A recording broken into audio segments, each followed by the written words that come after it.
मणियजटाकलापं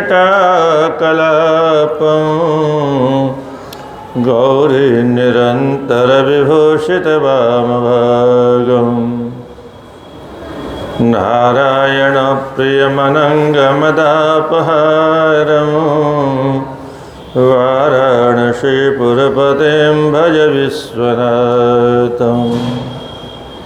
यत्र यत्र रघुनाथकीर्तनं तत्र तत्र कृतमस्तकाञ्जलिं बाष्पवारि परिपूर्णलोचनं मारुतिं नमत राक्षसान्तकम्। हरे राम राम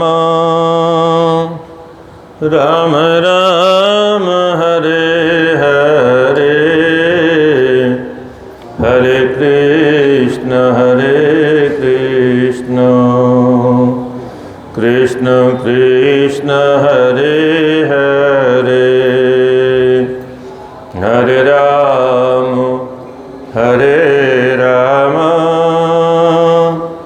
राम राम हरे हरे, हरे कृष्ण कृष्ण कृष्ण हरे हरे, हरे राम राम राम हरे हरे, हरे कृष्ण कृष्ण कृष्ण हरे हरे।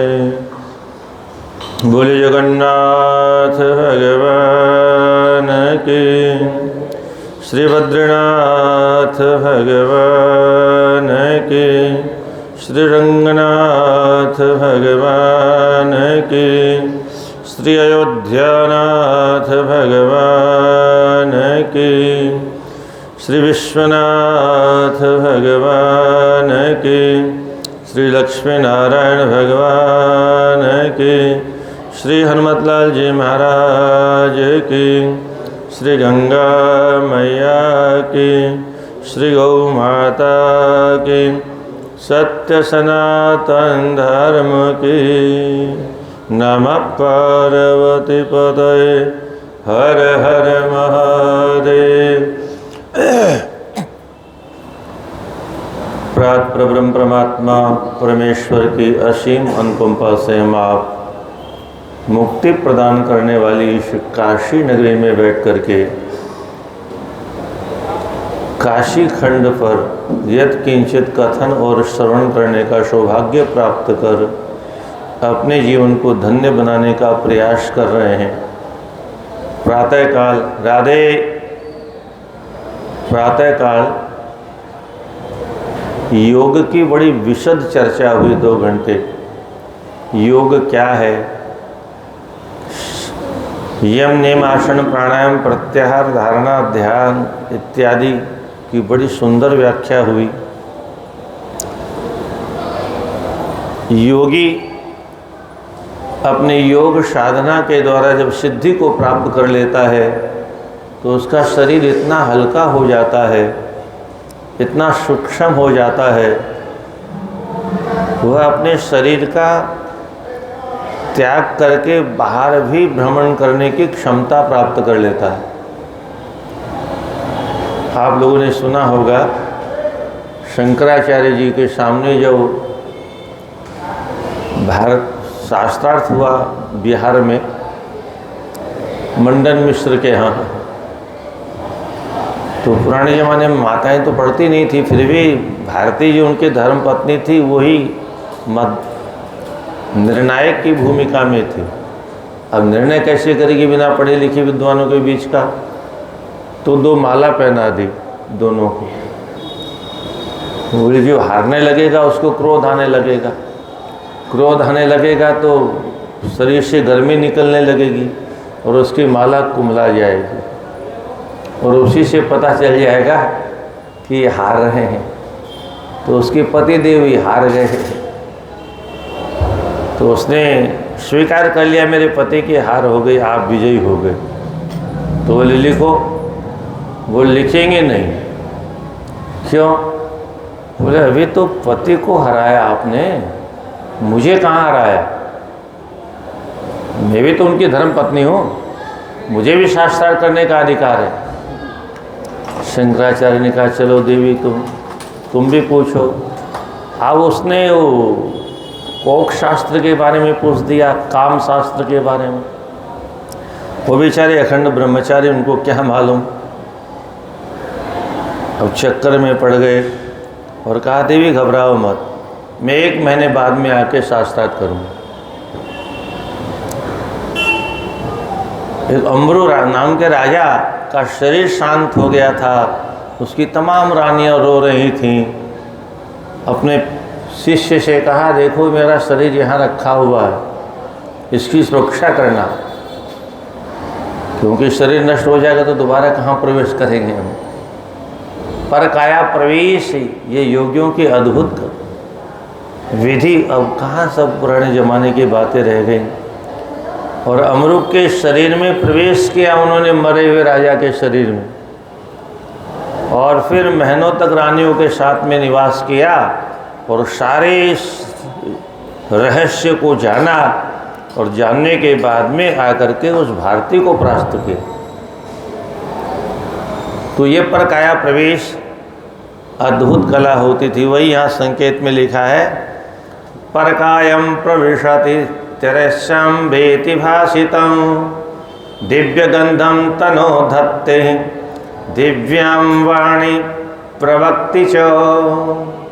परकाया में प्रवेश करने की शक्ति, तिरस्या भेति भाषितम, पक्षियों की भाषा, पशुओं की भाषा को भी योगी जान लेता अपने योग के द्वारा। दिव्य गंध तनो धत्ते, योगी के शरीर में से दिव्य सुगंध निकलती है और उसकी वाणी बड़ी दिव्य होती है। उसके बाद में काशी की महिमा का वर्णन है। न यत् प्राप्य न निवर्तेत यत् प्राप्य न शोचति तल्लभ्यते षडंगेन योगेन कलशोद्भवः। षडानंद जी महाराज कहते हैं सारा योग कलयुग में कैसे संभव है। चलेन्द्रिय चंचलेन्द्रिय वृत्तित्वात् कलिकल्मष जंभणाद अल्पायुषाम तथा नृणाम कुयहम योग महोदय। हे महोदय, योग का उदय कहाँ होगा? कलयुग में मन की वृत्ति बहुत चंचल होती है, स्वभाव भी बड़ा विचित्र होता है, आचार विचार रहन सहन खान पान सब अशुद्ध हो जाते हैं। तो कली कलमश जंभणात, कलयुग में कलमश माने दोषों ने इतना अधिकार कर लिया मनुष्य के ऊपर, वो कहाँ योग कर पाएगा। और उसके साथ में अल्पायुषाम, थोड़ी आयु वाला होता है, तो योग तो संभव नहीं है। तो नयत प्राप्य न निवर्तेत नयत प्राप्य न शोचति। फिर ऐसा करना चाहिए मनुष्य को, काशी का योग प्राप्त करना चाहिए। काशी का योग, काशी योग अर्थात काशी से मिलन, योग माने मिलाना, यूजर योगे जोड़ देना। तो काशी से जुड़ जाने वाले के जीवन में न तो किसी प्रकार का दुख है, न कोई शोक है। काशी को प्राप्त कर लेना ही षडंग योग है। 6 प्रकार के योगों का प्राप्त करना काशी प्राप्त करने के बराबर बताया। एकेन जन्मना योग कथमिथ्यम प्रसिद्ध्यते। और वैसे भी योग कलयुग में तो एक जन्म में तो कथमपि संभव नहीं है, परंतु काशी अगर प्राप्त हो गई, काशी का योग हो गया, तो जो योग से उपलब्धि होती है मोक्ष की, वही उपलब्धि उससे काशी में हो जाएगी। उभे वही निर्वाणम वर्त्मनि किल कुंभज किंबा काश्याम तनुत्याग किंबा योगोयमिद्दिशः। दोनों ही मुक्ति के साधन हैं। योग प्राप्त हो गया तो मुक्त हो जाएगा, और काशी की प्राप्ति हो गई, काशी का वास हो गया तो भी मोक्ष की प्राप्ति हो जाएगी। दोनों का एक ही लाभ है। तो अतएव ही जंतूनां महोदय प्रद सदैव सदयावार्धिम काश्याम विश्वेश्वर स्थितः। जहाँ भगवान दया के समुद्र भोलेनाथ विराजमान है, ऐसी काशी का वास कर लेना चाहिए प्राणियों को। काश्याम सुखेन केवल्यम यथा लभ्ये जंतु भी। काशी वासियों को जो सरलता से मुक्ति की प्राप्ति हो जाती है बिना कुछ की, ऐसी सरलता से अन्यत्र मुक्ति कथमपि संभव नहीं। बिना कुछ किए मुक्ति तो बहुत बड़ी बात है, 2 रोटी भी नहीं मिलती, और काशी में तो रोटी भी फ्री है। कहीं नहीं मिले तो मारवाड़ी सेवा संघ में आ जाओ, है। योग युक्त्या उपाद्युपाये न तथान्यत्र कुत्रचित्। यहाँ योग की कोई आवश्यकता नहीं, बिना योग के मुक्ति हो जाएगी। काश्याम स्वदेह संयोग सम्यक योग उदाहरतः। अब काशी में कौन सा योग है ये बताते हैं। काश्याम स्वदेह संयोग, काशी से अपने देह का संयोग कर दो, बस ये काशी योग हो गया। मुच्यते नेह योगेन क्षिप्रमन्येन केनचित्। यहाँ पर बस इसी योग के द्वारा मुक्ति प्राप्त हो जाएगी। जो 6 योग के अंग हैं वो काशी में कौन कौन से अंग हैं, तो कहते हैं विश्वेश्वरो विशालाक्षी द्युन्नदी काल भैरवः श्रीमान ढुंड दंडपाणि षडंगो योग एषवैः। 6 योग है यहाँ पर। कौन कौन से, बोले विश्वेश्वर भगवान का दर्शन कर लो, विशालाक्षी माँ का दर्शन कर लो, और द्यू नदी माँ गंगा का दर्शन कर लो, काल भैरव, और चौथे नंबर में काल भैरव का दर्शन कर लो, और श्रीमान ढूंढेराज का दर्शन कर लो, और अंत में दंडपाणि का दर्शन कर लो। ये 6 योग हो गए। एत षडंगम यो योगम नित्य काश्याम निषेवते संप्राप्य योग निद्रा सदृघा अमृतमश्नुते। इन 6 योगों को काशी में रहने वाला प्राणी अगर नित्य ही कर लेता है तो संप्राप्य योग निद्रांश, वह नित्य ही योग निद्रा को प्राप्त करके दीर्घाम अमृतमश्नुते, अमृत अर्थात मोक्ष को प्राप्त कर ही लेगा। 6 अंग यम के कौन कौन से हैं, बोले ओंकार कृतिवासाश्च केदारश्च त्रिविष्टपः वीरेश्वरथ विश्वेश षडंगो यमिहा परः। ये ओंकार, ये पहला यम का एक अंग है, अर्थात प्रणव का जप, ये यम है। कृतिवास का भगवान का दर्शन, केदारेश्वर का दर्शन, त्रिविष्टेपेश्वर का दर्शन, वीरेश्वर और विश्वेश्वर भगवान का, विश्वनाथ भगवान का दर्शन, ये यम के 6 नियम हो गए। और अब नियम के 6 अंगों को बताते हैं। पादुकास्य संभेद ज्ञानोदमणिकर्णिका षडंगो यम महायोगो ब्रह्म धर्म हृदावपी। भगवान का जो चरणोदक है, अर्थात माँ गंगा, वरुणा और असी और मणिकर्णिका और ब्रह्महृद और धर्महृद, ये ब्रह्महृद तालाब है और धर्महृद नाम का तालाब है। कहीं कहीं इसको धर्मकूप भी कहते हैं, ब्रह्मकूप भी कहते हैं। बस ये 6 नियम से इनका संयोग प्राप्त कर ले तो 6 नियम हो गए काशी में रहने वालों के लिए। और काशी में महामुद्रा किसे कहते हैं? बोलो षडंग सेवना दशमाद वाराणस्याम नरोत्तम सजातु जायते जंतु जननी जठरे पुनः।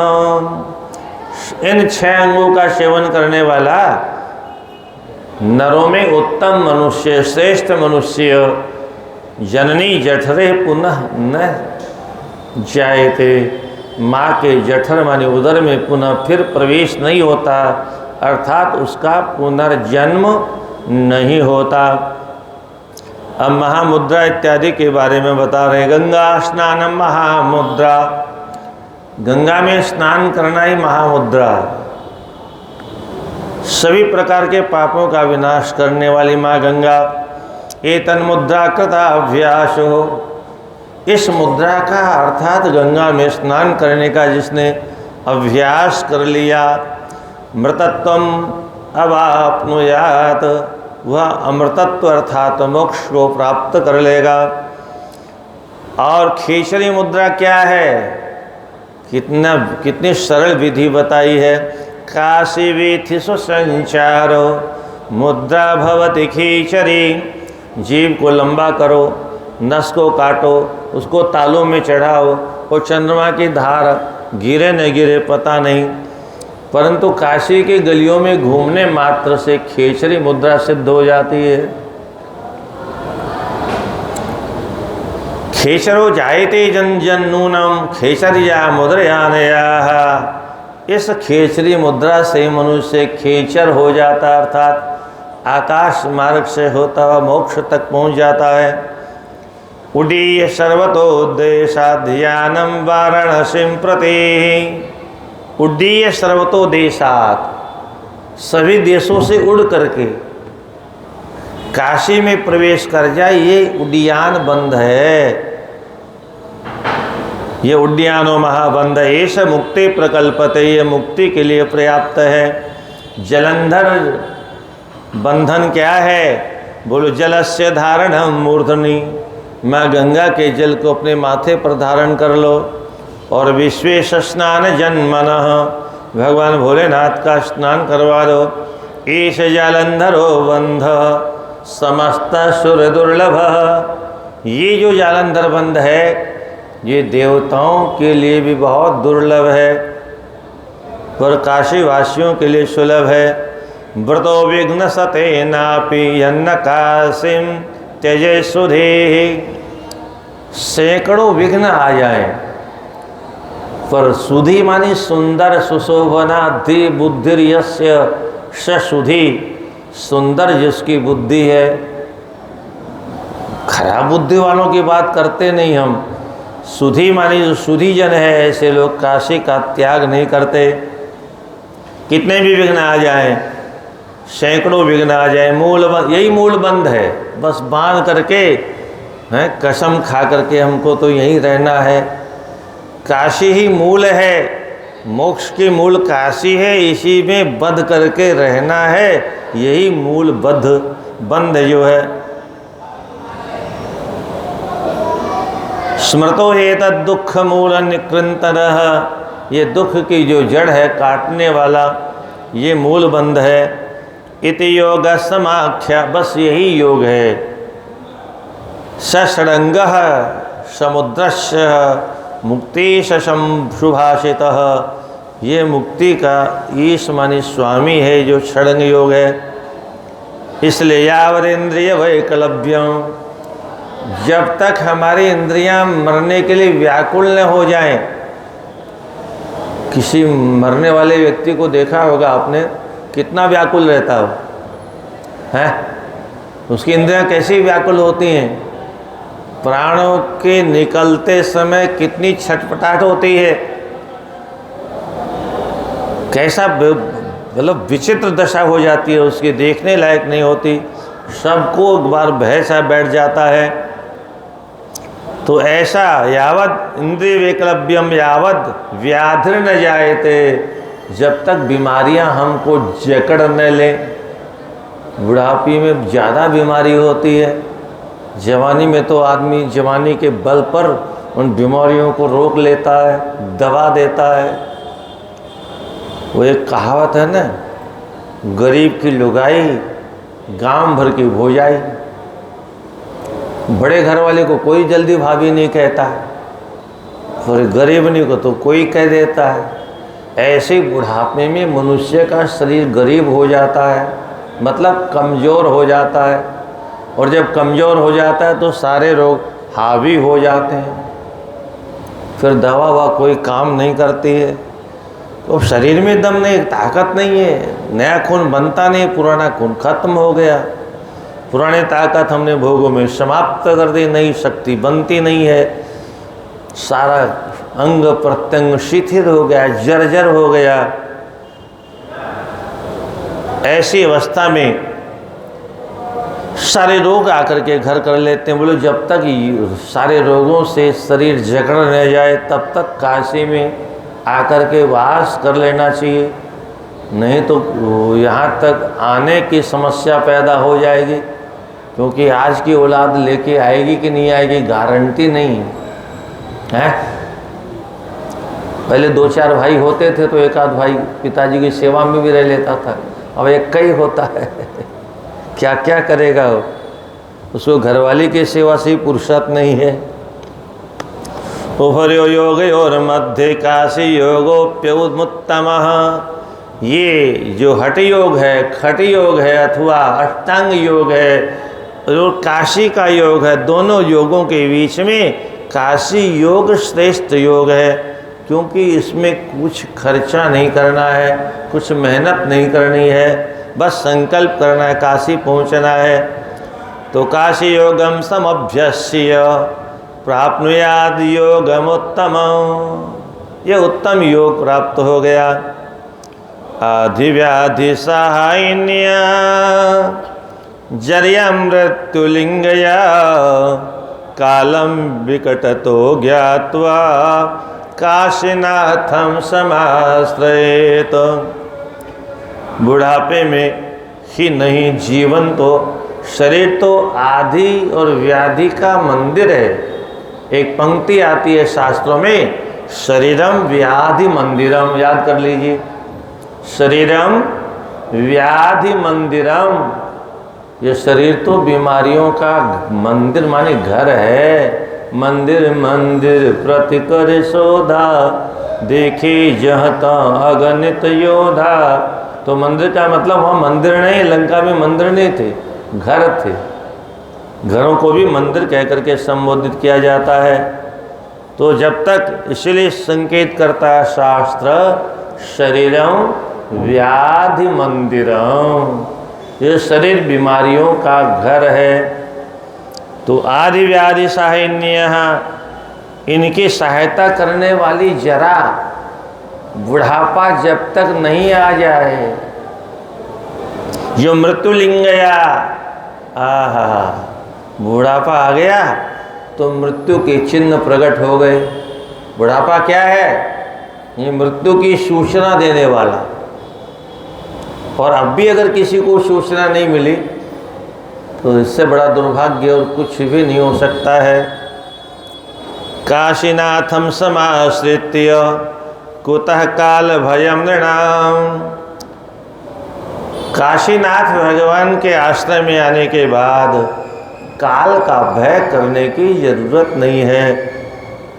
क्रुद्धोपि जीवहृत काल तच्चकाशम सुमंगल। जीवन को हृत माने हरण करने वाला काल अगर कुपित भी हो गया, कोई चिंता की बात नहीं, काशी में मरने से मुक्ति हो ही जाएगी। मंगल यहाँ मरणम मंगलम यत्र, क्या अद्भुत है। जहाँ का मरण मंगल, हालांकि मरने को मंगल कोई नहीं मानता है, सब अमंगल मानते हैं, पर काशी की मृत्यु को मंगल माना गया। आतिथ्य मंगल क्यों माना गया? क्यों मंगल हो गया, उसका मुक्ति हो गई, यही मंगल है। इससे बड़ा मंगल कहाँ मिलेगा? इससे बड़ा मंगल तो मंगल ग्रह में भी मिलने वाला नहीं है। आतिथ्य ने हसे यथा प्रतीक्षेतातिथि कृत कृते काश्याम कालम तथा यान्तम भाग्यवान संप्रतीक्षते। जैसे कोई श्रेष्ठ परिवार, उत्तम घर गृहस्थी वाला व्यक्ति, जिसका परिवार खानदानी परिवार है, वो दोपहर के समय में अतिथि के आगमन की बाट देखता है। और ये आपने कल सुना भी होगा, अतिथि को सारा कुछ करने के बाद में, भोजन बनने के बाद, भोग लगने के बाद कुछ समय तक अतिथि की प्रतीक्षा करनी चाहिए। कदाचित इतनी देर में अतिथि नहीं आए तो फिर ठीक है, प्रसाद पाना चाहिए, पर अतिथि की प्रतीक्षा करने के बाद ही प्रसाद पाना चाहिए। तो इसी बात को कहते हैं, जैसे श्रेष्ठ परिवार अतिथि की प्रतीक्षा करता रहता है, आज कोई अतिथि आएगा, आज तो कोई अतिथि अवश्य आएगा, हमारे भोजन को पवित्र बनाएगा। ऐसे ही काशीवासी मृत्यु को आतिथ्य के रूप में स्वीकार करता है। मृत्यु आएगी, अतिथि की तरह से उसका आदर करता है, अपमान नहीं करता है, क्योंकि वो मुक्ति प्रदान करने वाली है। तो काश्यम काल तथा अयान्तम भाग्यवान संप्रतीक्षते। भाग्यवान लोग मृत्यु की प्रतीक्षा करते रहते हैं। कलिकाल कृतं कर्म त्रिकंटकमिति रीतम एतत्त्रयं न प्रभवेद आनंदवनमाशिना। कलिकाल का प्रभाव और कर्मों का प्रभाव, काशीवासी अर्थात ये काशी आनंद वन है, इस आनंद वन में रहने वालों को इनका कोई प्रभाव नहीं पड़ता। कलिकाल कुछ नहीं कर सकता और कर्मों का तंत्र कुछ नहीं। अन्यत्र तर्कितः कालः कलिष्यत्य संशयम। अन्यत्र सर्वत्र काल का बड़ा भारी प्रभाव रहता है और कलयुग का बड़ा भारी तांडव रहता है। घर घर में कलह है, परिवार में हर सदस्य के साथ में कलह, दिन में 10 बार झगड़ा नहीं हो जाए तो फिर आनंद ही नहीं आता। लोग ऐसे लोग हैं कलयुग में। राधे राधे। हमको शांति से न तो जीना आता है, न शांति से खाना आता है, न शांति से सोना आता है। कोई काम हम शांति से कर ही नहीं सकते। ये कलयुग का धर्म है, हर समय उपद्रव करना। तो कालाद भयमिच्छेद चेत ततः काशीम समाश्रयेत। इस कलिकाल के थप्पड़ों से बचना है तो काशीवास करना चाहिए। और इसके बाद महर्षि अगस्त्य जी ने प्रश्न किया, भगवान आपने कहा मरने से पूर्व काशी में निवास कर लेना चाहिए। अब एक सामान्य व्यक्ति को कैसे पता चले कि मृत्यु कब आएगी? मृत्यु के लक्षण लिखे हैं इसमें, बहुत प्यारे प्यारे लक्षण हैं।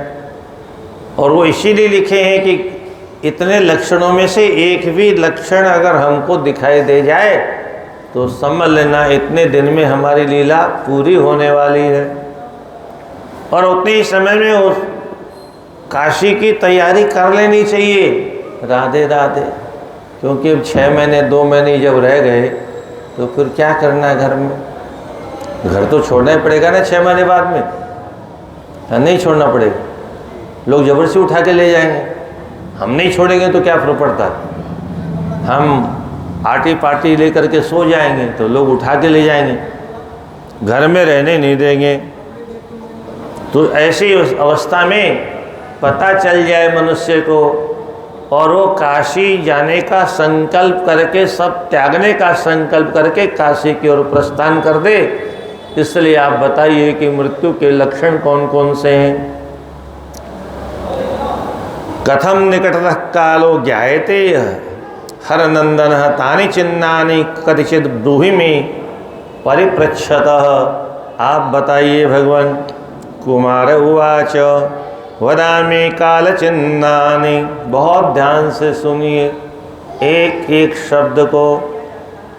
और कभी कभी ज़्यादा अवस्था खराब हो जाए तो इन चिन्हों को ध्यान से याद रख के प्रयास करना चाहिए। हमारा समय कितना रह गया है, कम से कम पता चल जाए कि अब तो हमारा समय, उस समय कम से कम पाप करना बंद कर देना चाहिए।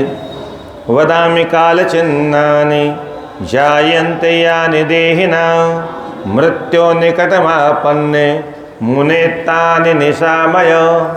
मृत्यु निकट जब होती है उस समय जो नाना प्रकार के काल की चिन्ह है जिनसे पहचाना जा सकता है, अब 2 साल रहेगी कि 3 साल रहेगी कि 6 महीने आयु शेष बची, अथवा 2 महीने अथवा 1 दिन, अथवा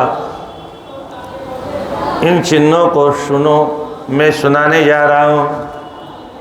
याम्य नाशा पुटे यस्य वायुर्वाति दिवानिशं। दिन रात लगातार श्वास दाहिने ही नाक से चलता रहे, बाएं नाक से कभी श्वास चले ही नहीं। राधे राधे।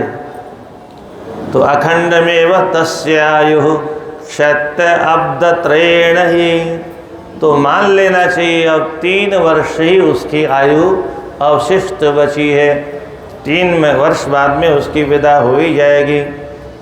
द्वयोरात्रम त्रयोरात्रम, 2 अथवा 3 रात्रि तक दाहिनी नाक से श्वास चलता रहे तो अब्दमेकं तस्येह जीवन्नावधिरुच्यते। 1 ही वर्ष के भीतर उसकी विदाई का समय आने ही वाला है। वही नाशा पुट युगे दाशा नानिर निरंतरं वातसेद सह संक्रांति तया जीवे दिनत्रयम्।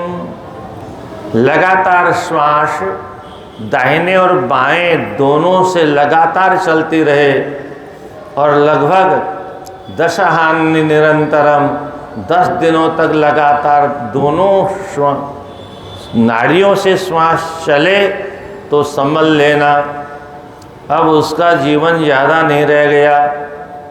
जीवित दिनत्रयम्, 3 ही दिन तक उसका जीवन अवशिष्ट बचा है। नाशावर्त्मद्वयं हित्वा मातृस्वाद मुखाद वहेत। नासिकाओं को छोड़ करके जिस प्राणी के श्वास मुंह से चलने लगे, नासिका के दोनों छिद्र बंद हो जाए, ये सब ऑटोमेटिक प्रक्रिया होती है काल की। और इन लक्षणों से ऐसा अनुभव होता है कि काल भी बहुत दयालु है। क्या आने से पहले कम से कम चिट्ठी तो लिख देता है, आने से पहले कम से कम सूचना तो दे देता है, मैं आ रहा हूँ, सावधान हो जाओ, अच्छे अच्छे काम करना प्रारंभ कर दो, नहीं तो रंगे हाथ गिरफ्तार हो जाओगे तो ज़्यादा दंड मिलेगा। तो ये काल की बहुत कृपा है। विकराल काल है, भयंकर विकट वेश है जिनका, जिनको देखते ही घिघी बन जाती है। तो ऐसे काल की बड़ी कृपा है। और काल वस्तुतः कोई और नहीं है। कालोष्म लोकक्षकृत प्रवृद्ध, भगवान गीता में कहते हैं मैं स्वयं ही काल हूँ। कालोष्म लोकक्षय, काल रूप में आप क्या करते हो? बोलो लोकक्षय, सारे संसार का विनाश मेरा ही काम है। वस्तुतः सब कुछ भगवान ही है। अगर ये उत्तम दृष्टि हमें प्राप्त हो जाए तब तो आनंद ही आ जाए। तो नासावर्त्मद्वयं हित्वा मातरीश्वा मुखाद वहेत, तो मुख से ही श्वास लेना प्रारंभ कर दे तो संशय दिन द्वयार्वाक प्रयाणम तस्य चाध्वनि। बस 2 दिन के बाद घर में भी नहीं, अध्वनि मार्ग में उसकी विदाई हो जाएगी, प्रयाण हो जाएगा। अकस्मादेव यत्काले मृत्यु सन्निहितो भवेत चिंतनीय प्रयत्नेन सकालो मृत्युभिरुणा। ऐसे व्यक्ति की मृत्यु अकस्मात होगी, इसलिए बराबर यत्न पूर्वक इन सब लक्षणों का चिंतन करते रहना चाहिए। अकस्मात विक्षते अस्तु पुरुषम कृष्ण पिंगलम। अचानक रात्रि में स्वप्न में एक पिंगल वर्ण के, पीत वर्ण के भयंकर पुरुष का कदाचित दर्शन हो जाए तो निश्चित तस्मिन्नेव क्षणे रूपम सजीवित वत्सरद्वयम, वह केवल और फिर क्षण भर में वह रूप बदल ले। जिस रूप में दिखाई दिया अचानक स्वरूप बदल दिया तो संभल लेना चाहिए 2 वर्षों के भीतर भीतर लीला पूरी हो जाएगी। यस्य बीज मलम मूत्रम क्षुत्मूत्रम मलम तो वा कदा पतेर्यस्य अब्दस्यान् आयुरिष्यते। जिस व्यक्ति का मनुष्य चलते फिरते मुख में मल लेकर के अचानक ऐसा दिखाई दे कि मुख में मल है और सूर्य की ओर देख रहे हैं तो समझ लेना मृत्यु बहुत निकट आने वाली है। अब्दस्य आयुरिष्यते, एकमात्र 1 वर्ष आयु शेष रह गई है। इंद्रनील निभम व्योमनि नागवृंदम इक्षते। इंद्र नीलमणि के सामान, वो जो इंद्रधनुष जैसा दिखाई देता है, ठीक वैसा ही व्योमनि आकाश मार्ग में नागवृंदम सर्पों का झुंड दिखाई देने लग जाए। इतस्ततः प्रशमरम, इतस्ततः बार बार भ्रमण करते हुए तो षण्मासम न सजीवती, वह 6 महीने भी जीवित नहीं रहेगा। व्यभ्रेरह निवारि पूर्णास्य षष्टिकृत्य दिवाकरम हुत्कृत्या स्विंदचापम न पश्ये षण्मास जीवितः। अपने मुख में जल भर करके और सूर्य की तरफ फुफकार मारे और उस समय अगर उसको इंद्रधनुष जैसे 7 रंग नहीं दिखाई दे तो समझ लेना चाहिए षण्मास जीवितः, वह 6 महीने का अतिथि मात्र रह गया है।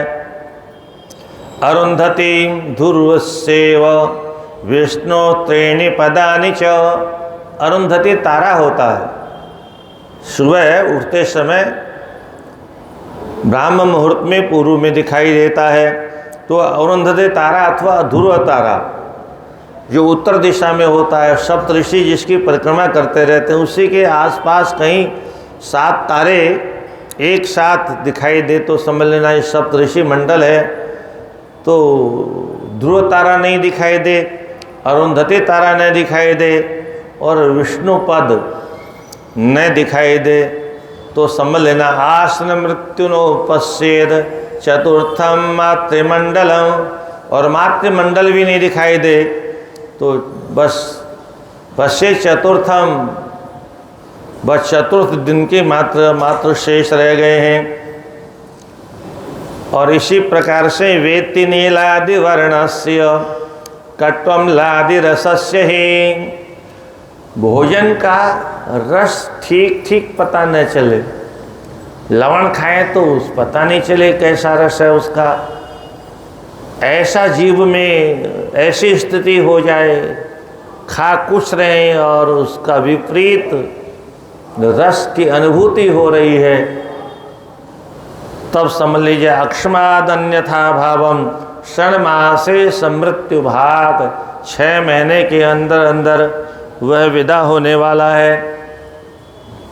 हाँ, भोजन का स्वाद तो आता है ना, सभी को आता है। स्वाद आना बंद हो जाए तो समझ लेना चाहिए भोजन अब धीरे धीरे हमारा बंद होने वाला है। षण्मास मृत्युर्मर्त्यस्य कंठोष्ठ शनारदान शुष्यन्ति सततम तद्वद विच्छायास्तालु पंचमाः। ये 5 अंग अगर सूखने लग जाए, हर समय पानी चाहे जितना पियो और ये सूखते ही चले जाए, सूखी सूखी दिखाई दे तो फिर क्या, कंठ, औष्ठ और गला सततम तद्विच्छायः तालु पंचमा और तालु भाग ये हमेशा सूखे सूखे दिखाई दें तो समझ लेना चाहिए मामला गड़बड़ है,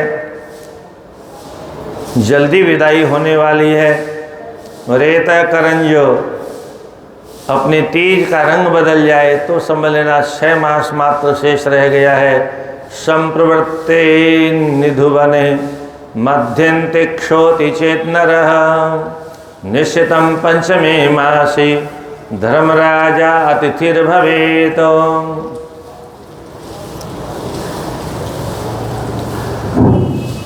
संसार के भोग भोगने के बाद में अगर छींक आने लग जाए,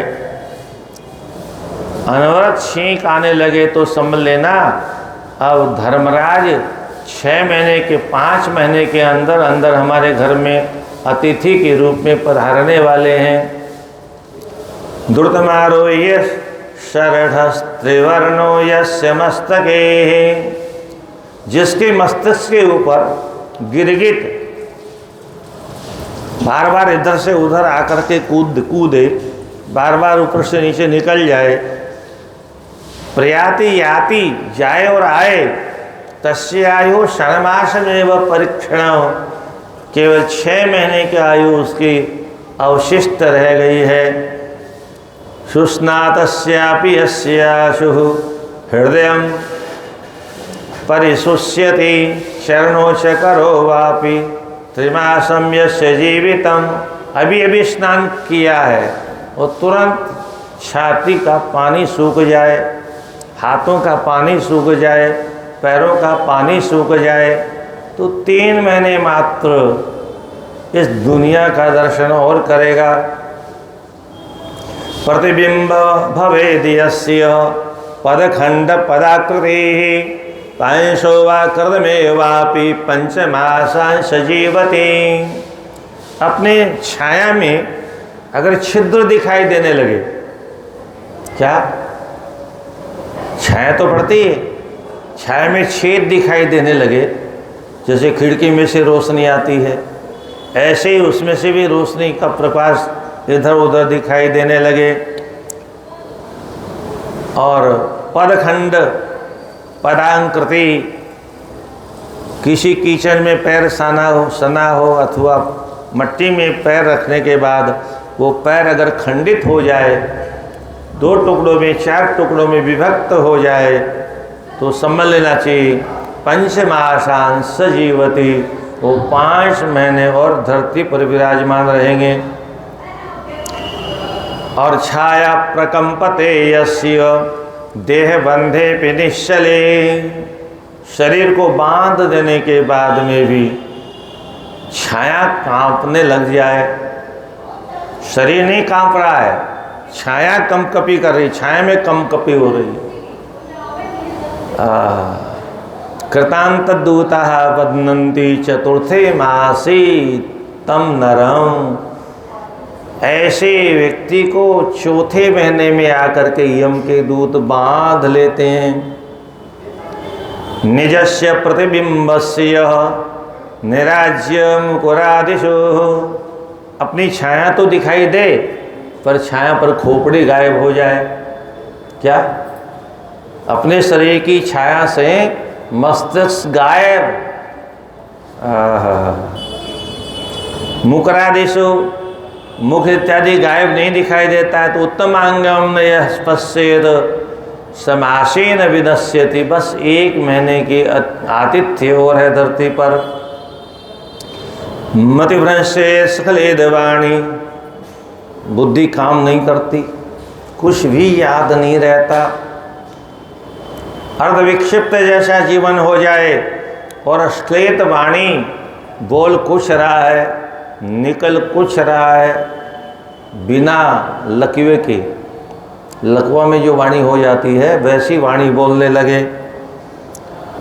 धनुरेन्द्र निरीक्षते, और इंद्रधनुष नहीं दिखाई दे।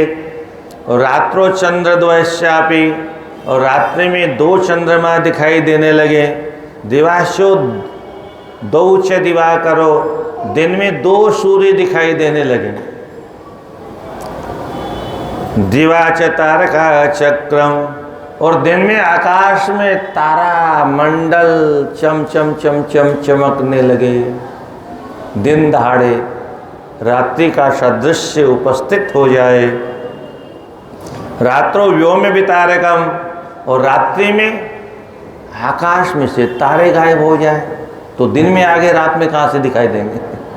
क्या युगपच्च चतुर्दिक्षु शाकम कोदंड मंडलम, चारों दिशाओं में इसी प्रकार की उसकी स्थिति हो जाए तो उसकी विदाई बहुत शीघ्र हो जाती है। भूरहे भूधराग्रे च गंधर्व नगरालयम, वृक्षों के ऊपर गंधर्व नगर का दर्शन होने लगे। ये गंधर्व नगर क्या होता है? जैसे हम लोग बैठे बैठे कभी संकल्प में नाना प्रकार के महल बनाते रहते हैं, ऐसा करेंगे ऐसा करेंगे ऐसा करेंगे, बड़े बड़े महल, सपने देखते रहते हैं ऐसा करेंगे, कारखाना ऐसा होगा, पता नहीं क्या क्या। तो गंधर्व नगर भी अद्भुत महल जैसा होता, बड़ा अद्भुत हो, चमचमाता हुआ दिव्य लोक। तो ऐसा गंधर्व नगर बना हुआ दिखाई देने लगे। दिवापि साच नृत्यस्य, और दिन में ही नृत्य होता हुआ उस गंधर्व नगर में दिखाई देने लगे। तो ये पंचत्व हेतवः, ये शरीर पंचतत्व में मिलने का मुख्य कारण है।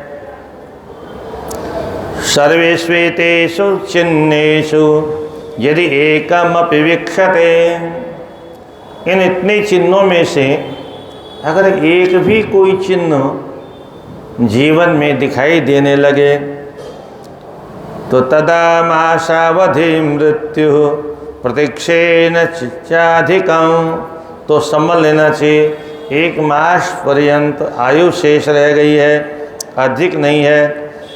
करावरुद्ध श्रवण करोति यदा ध्वनि, ये अंगुली का हिस्सा दोनों कान में डाल ले, तो कान में डालने के बाद में ऐसी गूंज सुनाई देती। वो अगर नहीं सुनाई दे, राधे राधे। स्थूल कृश कृश स्थूल, बड़ा छोटा दिखाई देने लग जाए, छोटा बड़ा दिखाई देने लग जाए। तदा माशान निवर्तते, बस 1 महीना ही शेष बचा हुआ है और कुछ भी शेष नहीं है। यह पश्चिद आत्मछायाम दक्षिणाशाम स्थिताम, अपनी छाया को अपना साथ छोड़ के दक्षिण दिशा में जाता हुआ देखे तो समझ लेना जब छाया ही साथ छोड़ रही है तो शरीर भी साथ छोड़ने वाला है। दिनानि पंच जीवित्वा, कितने दिन बाद? बोले केवल 5 दिन बाद। पंचत्वम उपयाति सह, वह पंचत्व को प्राप्त हो जाएगा।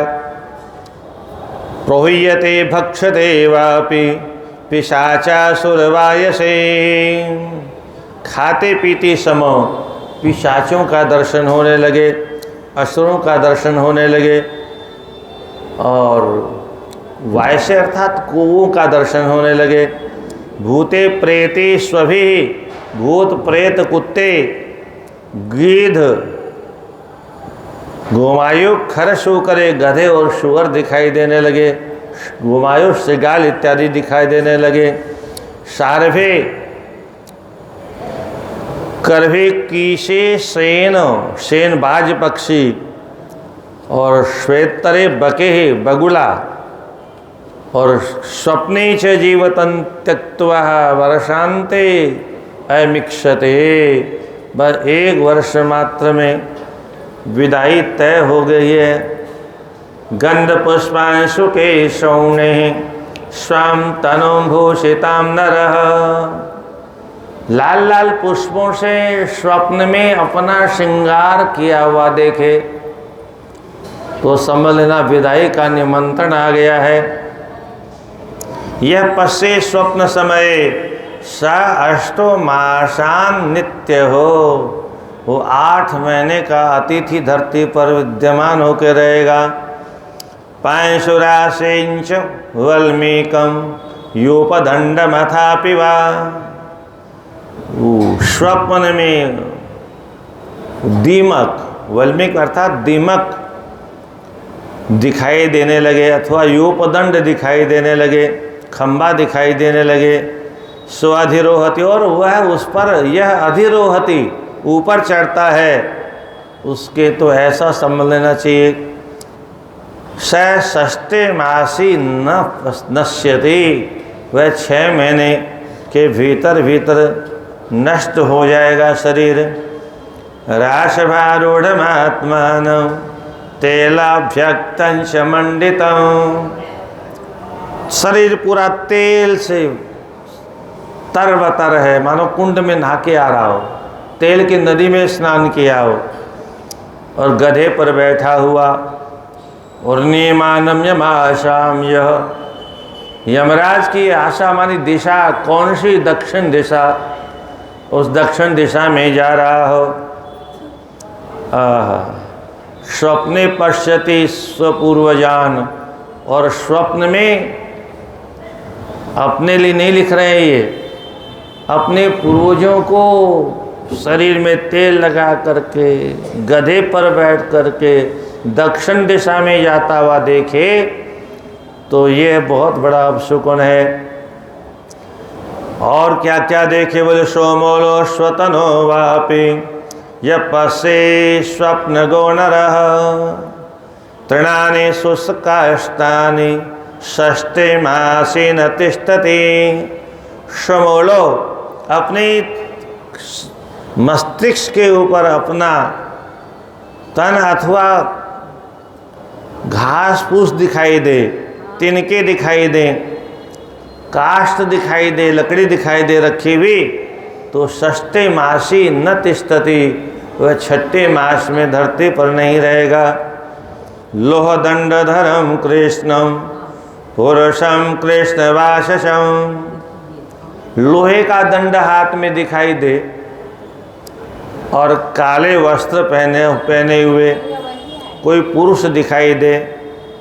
स्वयं यो अग्रे से तम पश्येद सत्रिन मासान लंघयेद, ऐसा स्वयं अपने आप को देखे अथवा स्वयं ऐसा कोई पुरुष अग्रे अपने सामने स्थित हुआ दिखाई दे तो सत्रिन मासान न लंघयेत, वह 3 महीने को पार नहीं करेगा। काली कुमारी हम स्वप्ने बन्याद बाहुपासके, स्वप्न में कोई काली काली देवी आलिंगन कर ले तो समझ लेना बस समासेन समीक्षेत नगरीम ईश मनोषितां, वह समास मान थोड़ी समय में यमराज की नगरी का दर्शन करने वाला है।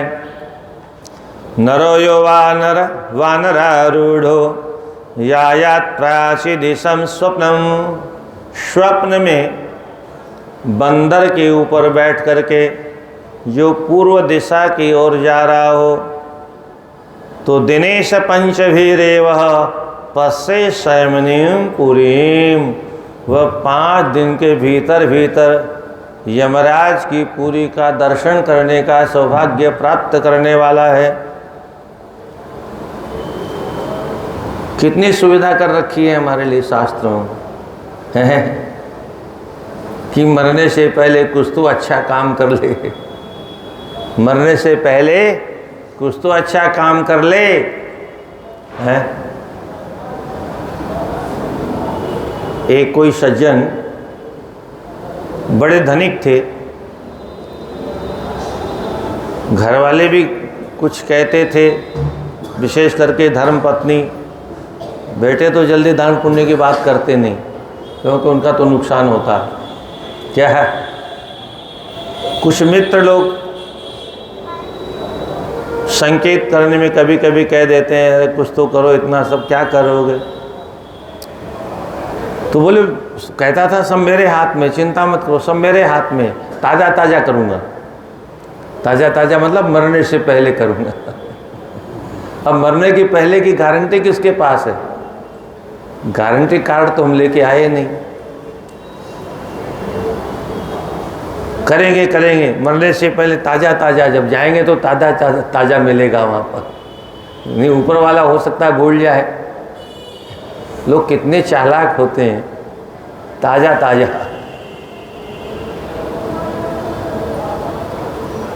कालांतर में वो अपने ही कमरे में दीवार में धन को चिना दिया। और होना ही था, एक दिन तो विदाई की तैयारी होनी थी, तो बीमार पड़ गए, कामा में चले गए। खाली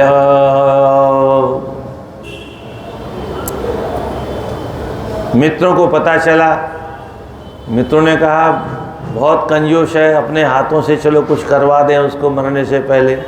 राधे राधे, राधे राधे, राधे गोविंद भजो राधे गोविंद, राधे गोविंद भजो, राधे राधे राधे राधे राधे गोविंद, राधे गोविंद भजो वृंदावन चंदा। राधे राधे राधे राधे राधे गोविंद, राधे गोविंद भजो वृंदावन चंदा।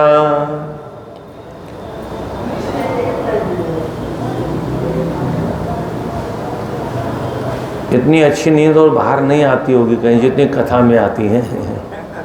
हाँ,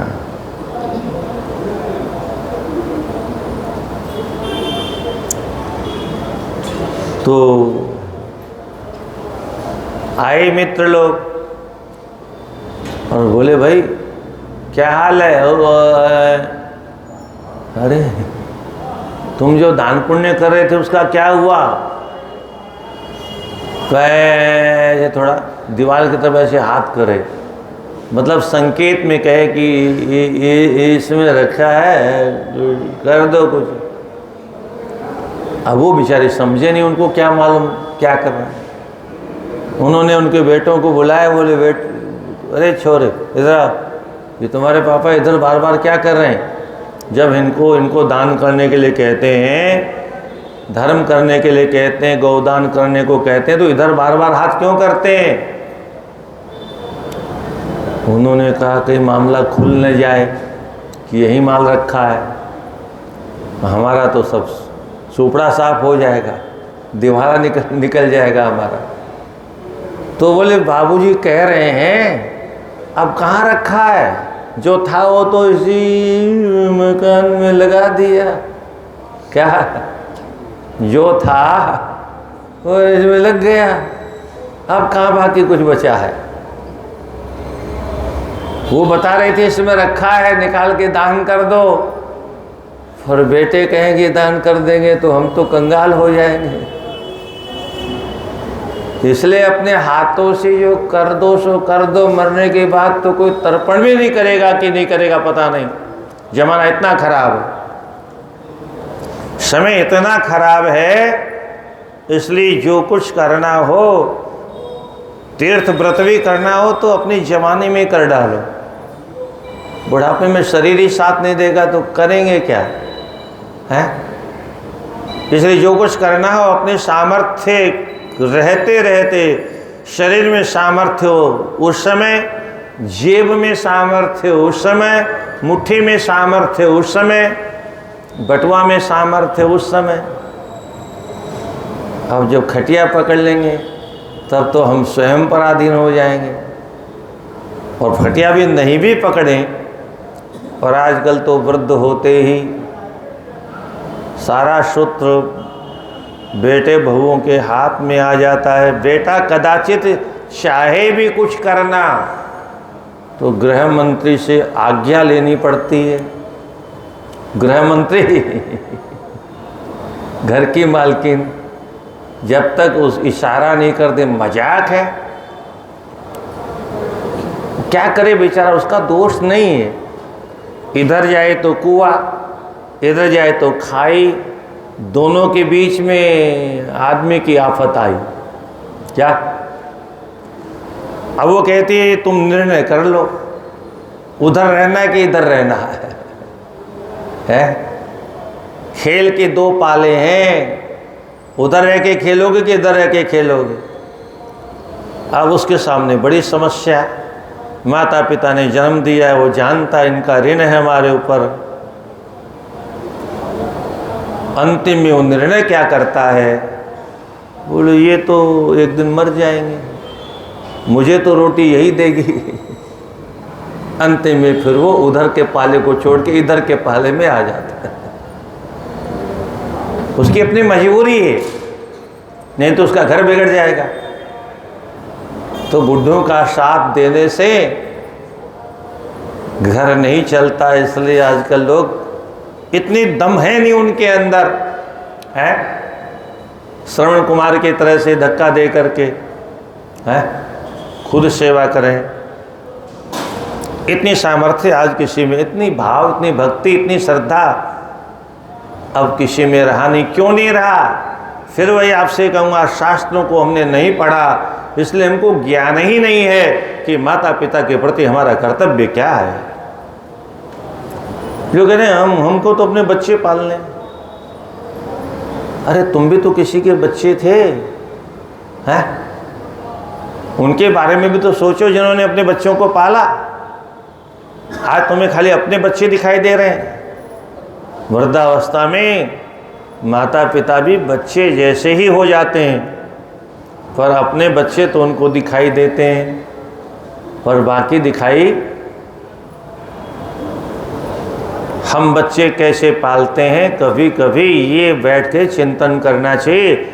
इन्होंने भी हमको कभी ऐसे ही पाला होगा, ऐसे ही नहीं और कष्ट से पाला भाई। अब तो बहुत सुविधा हो गई, अब कहाँ बच्चों को पालने में कष्ट होता है?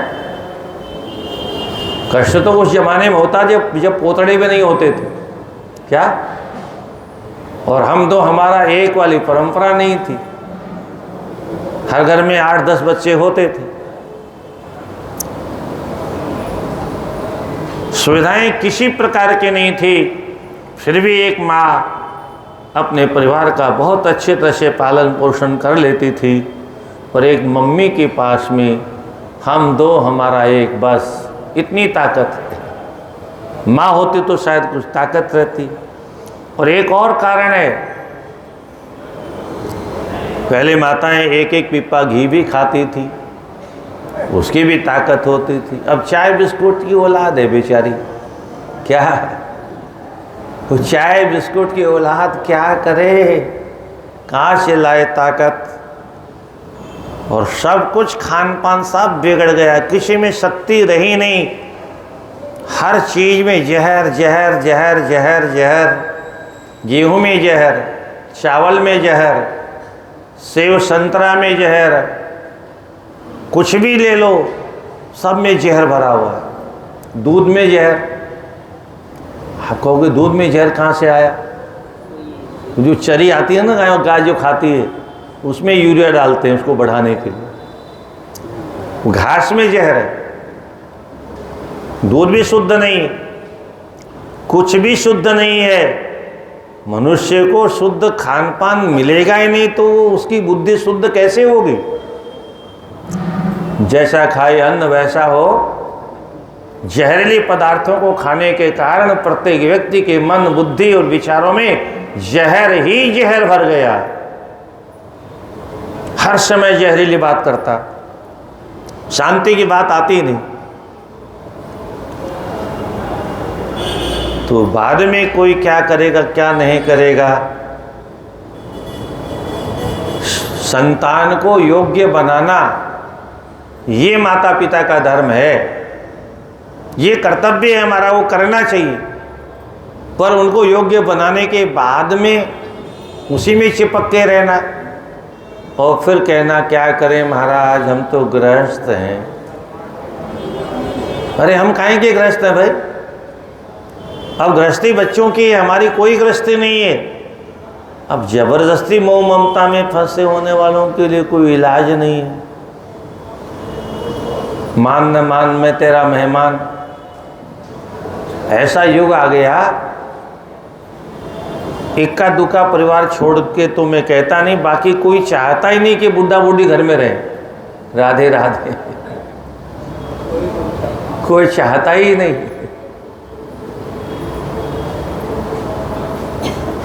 कोई मुंह से नहीं कहता है तो अलग बात है, पर भीतर से तो सबकी यही स्थिति है कि जाए हम आराम से धमा चौकड़ी मचाएं। हस्तक्षेप आज के बच्चों को असह्य होता है, और बुजुर्ग रहते हैं तो थोड़ा बहुत तो शर्म करनी पड़ती है। यावन नहीं जरा क्रांत यावन इंद्रिय विक्लवम एतानि काल चिन्हानि। और भी बहुत से चिन्ह हैं, उनको एक दो को सुन लीजिए। नरो यौवनारूढ़ो यायात प्राची दिशम स्वपन।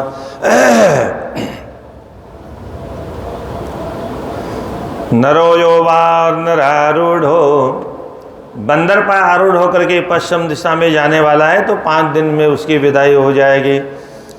और कृपणोपि, इसको जरा और ध्यान से सुनिए। कृपणोपि वधान्य स्याद वधान्य कृपणो यदि। मरने से पहले कोई बहुत कृपण था, 1 पैसा नहीं खर्च करता था, पर अचानक दयालु हो जाए, अचानक दान पुण्य चकाचक करने लग जाए, तो समझ लेना अब इसको मौत दिखाई दे गई है। क्या? अब यमराज इसको दिखाई दे गए।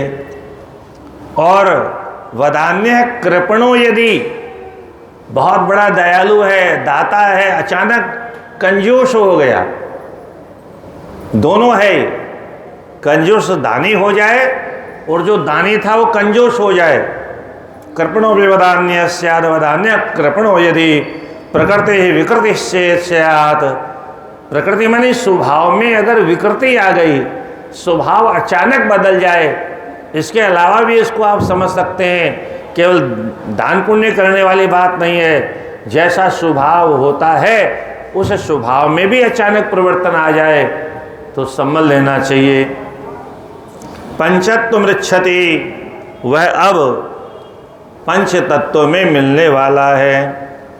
एतानि काल चिन्हानि सन्त्युत अन्यानि बहुन्यपि, और बहुत से चिन्ह हैं, इतने चिन्ह पर्याप्त हैं समझने के लिए। ज्ञात्वा अभ्यसे नरो योगम अथवा काशिकाम श्रयेत। अंतिम में लिख ही दिया, ये अगर चिन्ह सामने प्रकट हो जाएं तो फिर काशी का आश्रय ले ही लेना चाहिए। उसके पहले नहीं छूटे तो भी चलो चलेगा, पर अब ये चिन्ह सामने आ गए तो मौत की घंटी बजी गई। क्या? जैसे भंडारे की हरिहर होती है कुंभ के मेले में, ऐसे ही मौत की घंटी बज गई। और जब घंटी बज गई तो तुरंत पहले से तैयारी रखो। न काल वंशनोपाय मुने अन्यो वयाम्यहम बिना मृत्युंजय जयम काशीनाथम गर्भावरोधकम। काल के जो चिन्ह हैं इनसे बचने का कोई उपाय नहीं, तो फिर क्या करना चाहिए? बोले काशीनाथम, भगवान जो मृत्युंजय है उनका आश्रय ले लेना चाहिए। तावद गृजन्ति पापानि तावद गर्जद्यमो नृपः यावद विश्वेश शरणं नरो न निरतो ब्रजेत। मनुष्य के जीवन में पाप तभी तक गर्जना करते हैं, तभी तक धमा चौकड़ी मचाते हैं। और तावत गर्जत यमो नृपः, यमराज भी तभी तक तांडव करते हैं। कब तक? बोले जब तक भगवान विश्वनाथ की शरण ग्रहण नहीं कर लेता, उसके बाद में इनकी गति नहीं है।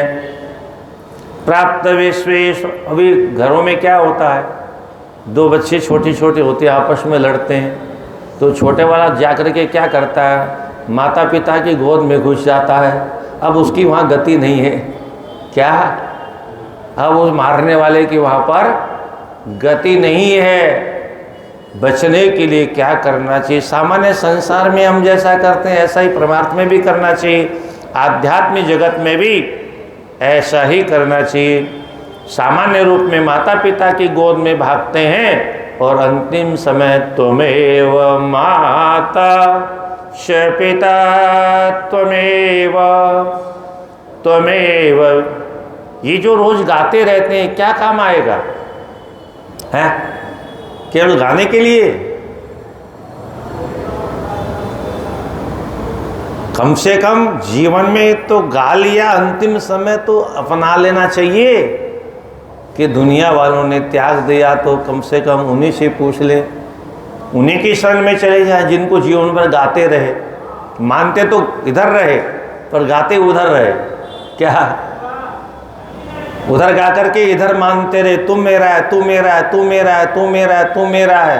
ये तो मंदिर में ही खाली बोलते थे, तुम्हें माता च पिता तुम्हें, तुम्हें बंधु च सखा तुम्हें, तुम्हें विद्या द्रविड़म तुम्हें। कितना प्यारा श्लोक है। तुम्हें माता हो, तुम्हें पिता हो, तुम्हें विद्या द्रविणम, विद्या द्रविण माने धन, धन भी तुम ही हो। तो क्या भगवान को हम धन मानते हैं? क्या मानते नहीं, कहते हैं केवल। अंतिम में कहते हैं कहाँ तक कहो प्रभु त्वमेव सर्वम, बस सब कुछ आप ही हो मेरे। इससे बड़ा झूठा मिलेगा कोई? है इससे बड़ा असत्यवादी कोई मिलेगा? और ये असत्य सत्यनारायण के मंदिर में रोज बोलते हैं। है मंदिर सत्यनारायण भगवान का, और सारे दुनिया के झूठे नारायण यही बोलते हैं, पर इसको मानते नहीं है। जिस दिन इसको मानने लगेंगे सारे शास्त्रों का सार आ गया इसमें। त्वमेव सर्वम मम देव देव। तो जब कहीं गति नहीं हो तो अंतिम में भगवान विश्वनाथ की गति है। गतिस्तम गतिस्तम त्वमेव को भवानी। बहुत अच्छा स्तोत्र है। प्राप्त विश्वेश्वरावास पीतोत्तरवः पयाः, स्पृष्ट विश्वेश संलिंग कश्चन आयाति न वंद्यता। भगवान विश्वनाथ की शरण में आने वाला और उत्तर वाहिनी माँ गंगा का जल पीने वाला और भगवान विश्वेश के शिवलिंग का स्पर्श करने वाला, फिर वह किसके लिए वंदनीय नहीं हो जाएगा? यमराज भी उसकी वंदना करेगा, देवता भी उसकी वंदना करेंगे, क्योंकि वैसा भाग्यशाली और कौन होगा दुनिया में। करिष्येत कुपितः काल, करिष्येत कुपितः काल, किम काशी वासिनाम नृणाम। काशी में निवास करने वाले मनुष्यों का यमराज क्या करेगा? काल क्या करेगा उसका? काल की वहां औकात नहीं, काल की दाल नहीं गलती, क्योंकि वहां तो मालिक काल नहीं है, वहां के मालिक महाकाल है। अपने धाम की स्वयं, इसलिए भगवान विष्णु से भी कह दिया भोलेनाथ ने, आप यहाँ इंटरफेयर मत करना, बार बार आपका सब चलेगा, यहाँ पर आपका कोई हस्तक्षेप बर्दाश्त नहीं होगा। काशी में तो मेरा काम है, यहाँ मेरी व्यवस्था चलेगी। काले शिव स्वयं करणे यत्र मंत्रोपदेशकः। अंतिम काल में जहाँ स्वयं भगवान भोलेनाथ भाग्यशाली प्राणियों के कानों में तारक मंत्र का उपदेश प्रदान करते हैं, जीवों को स्वयं अपने मुख से दीक्षा देते हैं, मंत्र दीक्षा, अपना चेला बना लेते हैं भोलेनाथ।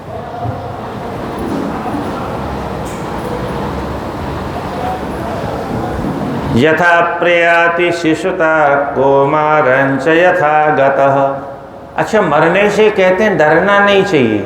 बड़ी सुंदर विधि बता रहे हैं, मरने से डरने की जरूरत नहीं। क्यों नहीं मरने की जरूरत है? मैं कई बार लगभग बराबर बताता रहता हूँ आपको। हमारा बचपना हमारे सामने मर गया, हमने कभी आंसू नहीं बहाए। क्या? हमारी जवानी हमारे हाथों में मर गई है, हमने कभी आंसू नहीं बहाए। इसी बात को यहाँ शास्त्रों में सब लिखा हुआ है। यथा प्रयाति शिशुताः, जैसे शैशव अवस्था हमारी चली गई, जैसे जवानी चली गई, कुमार अवस्था चली गई, जैसे जवानी चली गई, सत्वरम गत्वरम तद्वत् यौवनश्चापि वार्धकम, जैसे धीरे धीरे जवानी भी चली गई, ऐसे धीरे धीरे बुढ़ापा भी चला जाएगा। जा ही रहा, हमारी औकात है क्या हम रोक लें? मनुष्य अपने आप को पता नहीं किस किस का मालिक मानता है, और हम तो एक बाल के भी मालिक नहीं। क्या?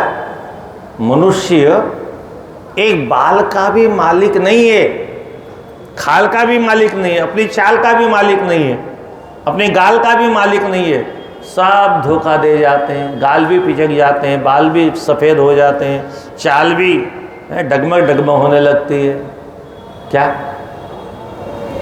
एक बाल भी जब सफ़ेद हो गया तो हम उसको काला नहीं कर सकते। हमारी आज्ञा एक बाल पर भी नहीं चलती है।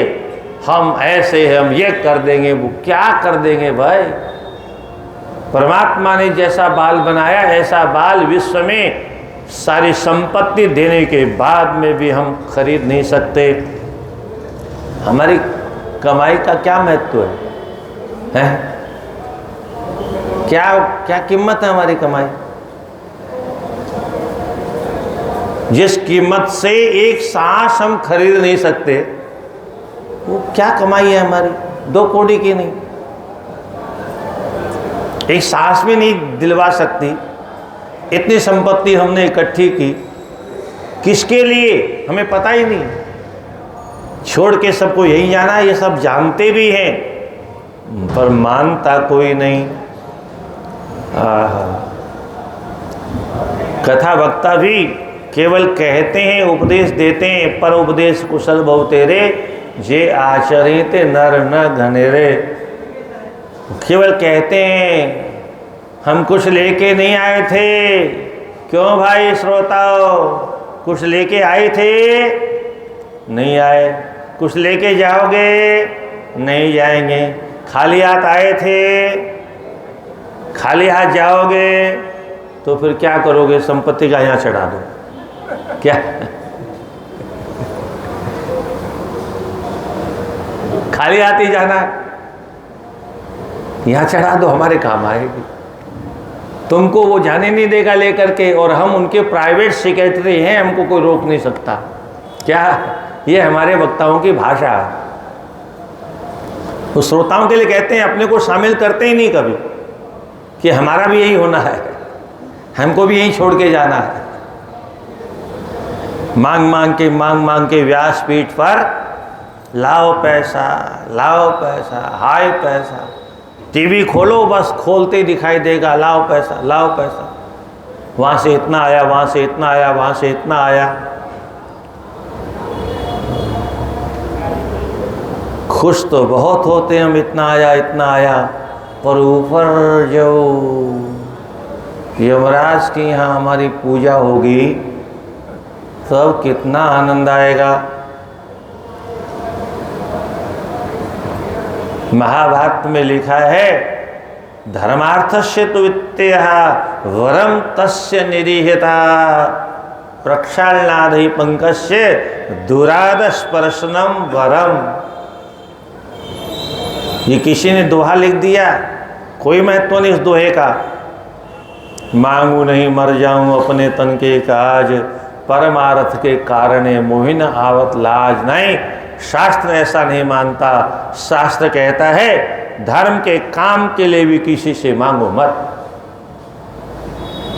हाँ, हमको भगवान ने दिया है, हमने मेहनत करके कमाया है, खूब खर्च करो ना, कौन मना करता है।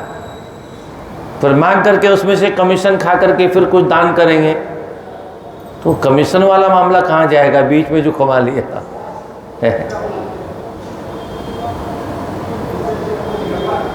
स्वदत्ताम परदत्ताम जो ब्रह्मवृत्ति हरे च षष्ठी वर्ष सहस्त्राणि विष्टायाम जायते क्रमी।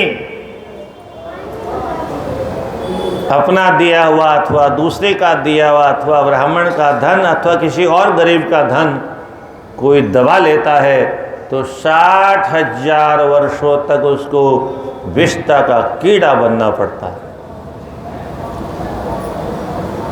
दान देने वाले का तो कल्याण हो जाता है, राधे राधे, पर लेने वाले की कटिया खड़ी हो जाती है।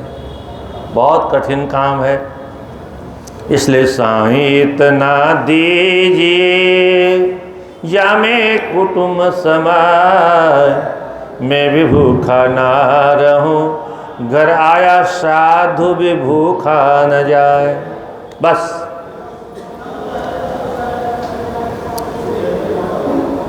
यावन नहीं जरा क्रांति यावन निंदे विक्लवम तावत् सर्व फलगुरूपम हित्वा काशिम श्रेय सुधी। शरणानंद जी महाराज कहते हैं जब तक शरीर में इतना जर्जरपना न आ जाए कि खटिया पकड़ ले, हिलना डुलना मुश्किल हो जाए, फिर कोई हमको काशी ले जाएगा इसकी कोई गारंटी नहीं है। इसलिए यावत ही नहीं जरा क्रांति यावत नेन्द्रिय को एकलव्यम, जब तक इंद्रियां हमारी व्याकुल न हो जाए, तावत् सर्व फल गुरूपम, तब तक ये जो छोटा मोटा संसार का संसाधन सब का त्याग करके काशिम श्रेय सुधी, ये बुद्धिमानों के लिए कह रहे हैं। सुधी मानी जो बुद्धिमान है उनको काशी का आश्रय ले ही लेना चाहिए। शास्त्रों में हमारे यहाँ मूर्खों के लिए कोई उपदेश नहीं, बुद्धिमानों के लिए, क्योंकि मूर्ख तो मानने वाला ही नहीं। मूर्ख है क्यों वो, इसलिए तो मूर्ख है। अच्छा, एक और बीमारी है तो मूर्ख, पर अपने आप को दुनिया में कोई मूर्ख मानता ही नहीं। क्या आपने कभी आज तक नहीं देखा वो कोई अपने को मूर्ख कहता हो? अरे बड़े के बाद छोड़िए, एक 2-3 वर्ष का बच्चा है वह भी कहता है मैं जितना बुद्धिमान हूँ उतने बुद्धिमान दुनिया में कोई नहीं है। क्या छोटा बच्चा जिद करता है कि नहीं करता? कहना क्यों नहीं मानता है वो कहता है मैं ठीक कर रहा हूँ। भाई तुम गलत बोल रहे हो, मैं तो बिल्कुल ठीक कर रहा हूँ। अब वो चक्कू पकड़ने जा रहा है, मम्मी रोक रही है, वो रो रहा है, मैं पकड़ूंगा। ये क्या है? वो कहता है मैं ठीक करने जा रहा हूँ, तुम रोक क्यों रहे हो मेरे को? सिद्ध क्या हुआ? छोटा से छोटा बालक भी अपने आप को बुद्धिमान मानता है, वह भी किसी की बात मानता नहीं, तो बड़े वाला क्यों अपने आप को कुछ मानने लगा? पागल को पागल कहो तो पागल क्या कहेगा? पागल को पागल कहें तो पागल क्या कहेगा? तुम सब पागल हो, हम नहीं पागल हो, तुम सब पागल हो, हम तो बिल्कुल ठीक है।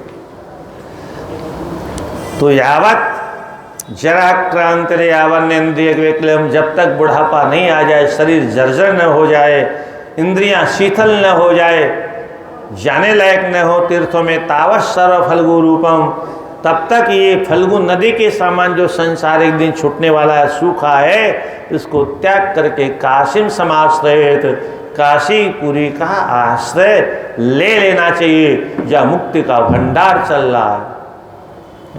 यहाँ तो भोजन का भंडारा चलता है, मुक्ति का भंडारा काशी में चलता है।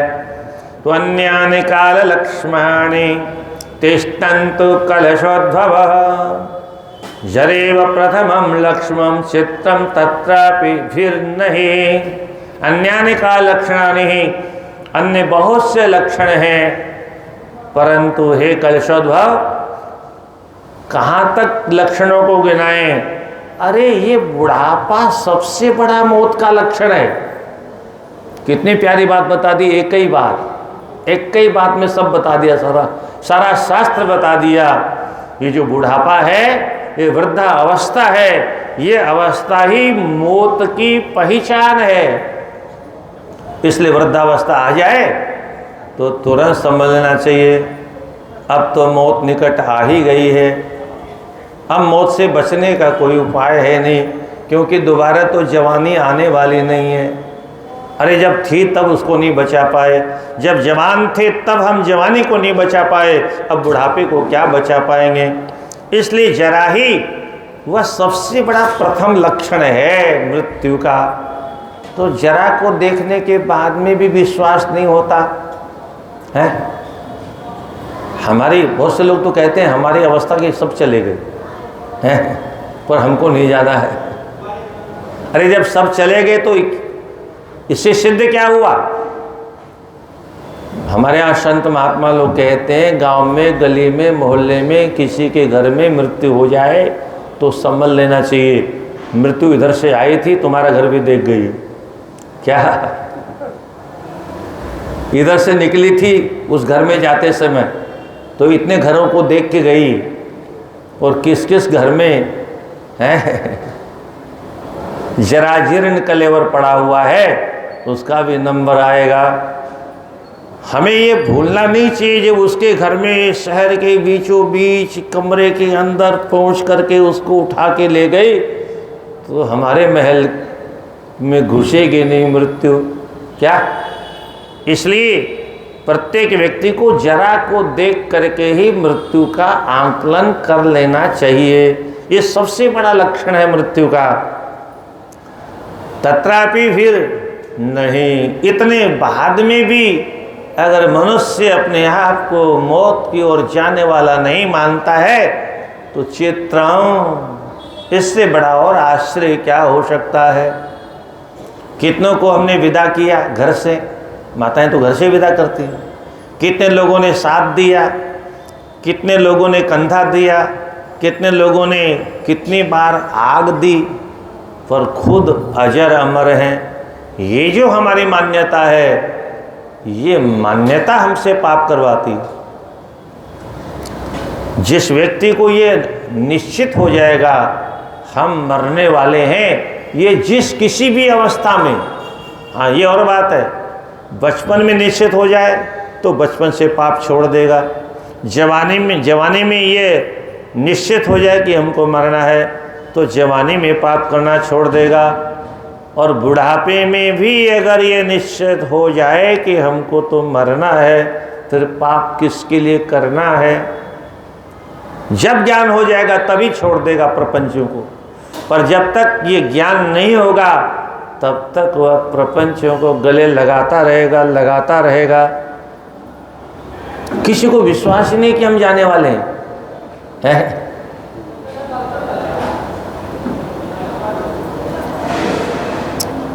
पराभूतो हि जरया सर्वेश परिभूयते हृततारुण्य मोक्तिक्यो धन ही न पुमान्यव। ही निश्चिति जरया सर्वेश पराभूते है। जरा के द्वारा, बुढ़ापे के द्वारा संसार का प्रत्येक प्राणी अपमानित होता है।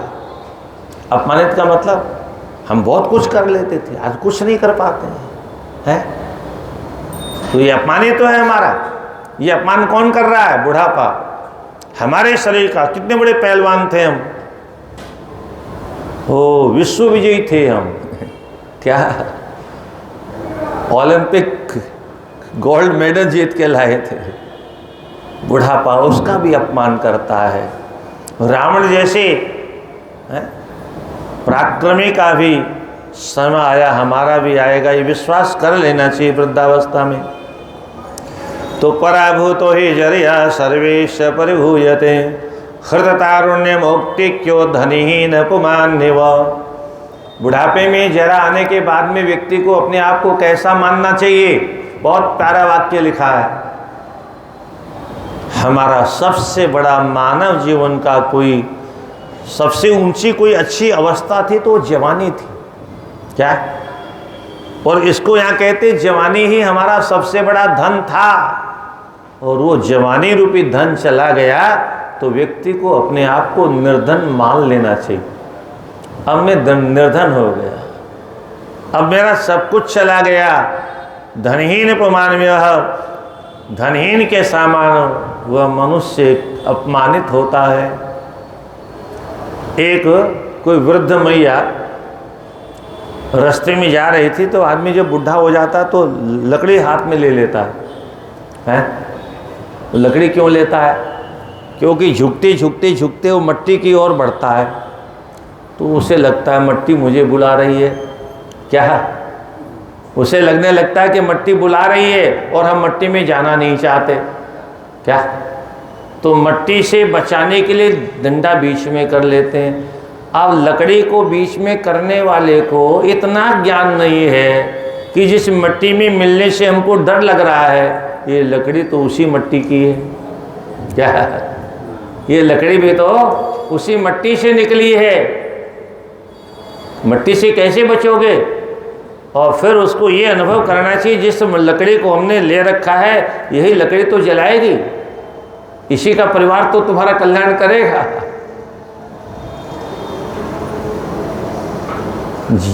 जी क्या? जीते लकड़ी मरते लकड़ी, देख तमाशा लकड़ी का।